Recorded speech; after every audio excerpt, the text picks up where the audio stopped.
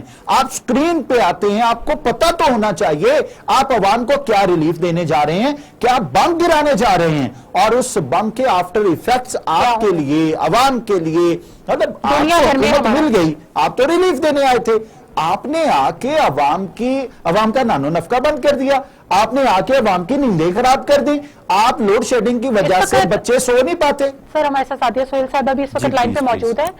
Thank you so مچ سعدیہ سہیل صاحبہ for your time. میں آپ سے یہ پوچھنا چاہوں گی, یہ جو FATF کا گرے لسٹ سے پاکستان کا نام نکال دیا گیا ہے, یہ سب اس سب کو آپ کیسے دیکھتی ہیں؟ یہ فیدر PTI کے کیپ میں لگنا چاہیے یا PMLN کی؟ دیکھیے اس کی سارا ورکنگ کام تو